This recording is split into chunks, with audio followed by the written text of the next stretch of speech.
I had this client once, and she came in and told me that she had been sexually assaulted by her older brother. And she told me the story, and I kind of got the impression that maybe she was like 8 and he was like 17 or something like that. And she was about 27 when she came and talked to me. And then I found out by further questioning that she was 4 and he was 6. And I thought, she still had this story in her head of her being tormented by this older person, right? That's how she told the story. And what I told her was, well, look, another way of looking at this is that you two were very badly supervised children. Because, I mean, he was 6, for God's sake. You know, he's a little kid. That doesn't mean that what happened to her was any less traumatic, but he wasn't 17, right? The story was different than the one she had in her head. And, you know, by the time she left, after we had that conversation, it was clear that the way that she was construing the experience had radically shifted. And it's very interesting because, you know, you think of the past as fixed. And it is in some sense, but the reason you remember the past isn't to make an objectively accurate record of the past.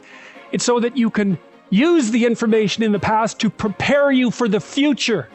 And your mind won't leave you alone unless that has happened. So if you've encountered something that's negative and you don't know why and you don't know what to do about it if that happens again in the future, then that will stay with you. And I think one of the things it does too is it increases your overall physiological load. There's actually physiologists who've been talking about this. I can't remember the damn phrase, but you can imagine that your mind is doing something like this all the time. It's got a record in some sense of your autobiographical experiences. And what it's doing is calculating how frequently you've been successful versus unsuccessful. And the more frequently that you've been successful, the higher you are up on the dominance hierarchy. That's one possibility. So your serotonin levels go up and you're calmer. But also, it's reasonable to assume that the environment is less dangerous, right? Because that's sort of what constitutes danger. You're somewhere and you act and something you don't want to have happen happens, that's danger. And so your brain is always trying to figure out how to calibrate how anxious you should be. And one of the things it does is by sort of keeping track of your past success-failure ratio. And so to the degree that your past has been characterized by, we'll call them failures, that those are situations where you do not get what you want, then your brain puts your body on constant alert. Because if everything that you've done has resulted in catastrophe, then you're somewhere insanely dangerous, and you should be like a prey animal that's ready to dart in any direction. And how much you should be a prey animal is dependent on, it's an estimate, partly your trait neuroticism, partly your success as adjudicated by other people, right? Because they'll pop you up the dominance hierarchy if you've been successful, but also partly on your record of failures and successes in the past. And so you can go back and you can find out where you have holes in the structure through which you're viewing the world. That's one way of looking at it. And you can sew those things up. And that's in some sense, that's what you're doing in psychotherapy. You know, partly it's exposure to things you're afraid of and disgusted by and are likely to avoid. That's a huge chunk of it. But if you go back into your past and you start talking those things through, it's really the same thing. It's more abstracted. So Freud, of course, was always, when he was doing his free association process with his clients, he'd find that if he just let them talk, that their speech would circle until it hit a place like that, where they were confused and doubtful. And then their speech would sort of wander around that, and then they'd have an emotional expression that was a consequence of that. He thought the emotional expression was what was curative. It was cathartic in his terms.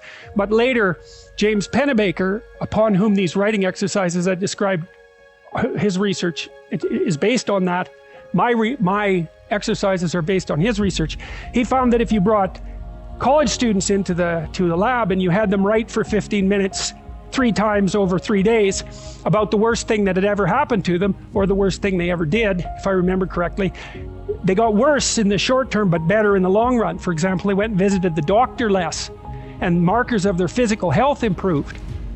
And so I think the reason for that is because, what's that called? It's called something load. Just about got it right from the physiologists. Doesn't matter. They got healthier, as far as I can tell, because they basically calmed down. Once they had gone through the negative memory and sorted it out properly and told a properly articulated story and figured out how to deal with it, then their physiology calmed down. And so then they weren't as stressed, they weren't producing as much cortisol, and so cortisol suppresses your immune function, and so they were more likely to stay healthy. And so, well, so that's all very much worth thinking about. That's all in the domain outside of the light. Because people think that the purpose of memory is to remember the past. And that's not the purpose of memory. The purpose of memory is to extract out from the past lessons to structure the future. And that's the purpose of personal memory. And so you're done with a memory when you've extracted out the information that you can use to guide yourself properly in the future. So if you have a traumatic memory, for example, that's really obsessing you, if you analyze that memory to the point where you've figured out how you put yourself at risk and you can determine how you might avoid that in the future, then the emotion associated with that goes away. So memory has a very pragmatic function. And cultural memory is the same thing, is that we need to extract out stories from our past that structure our future. And we need that because, well, first of all, if you don't have a purpose, let's say, it isn't that your life becomes neutral in a meaningless sense. It's that your life becomes characterized by unbearable suffering, because the baseline condition of life is something like unbearable suffering. And what you have to set against that is a noble and worthwhile purpose. And hopefully your determination of that purpose is buttressed to some degree by the wisdom of the past, because you can't conjure something like that up on your own. And if you provide people with nobility of purpose, then they can tolerate the suffering of existence without becoming entirely corrupted by it. And cultures that don't do that, it isn't even so much that they die, it's that cultures that don't do that are dead. They're done. They don't have a story anymore. They don't have a call to adventure. And then, well, then everyone suffers stupidly as a consequence. It's a very bad thing.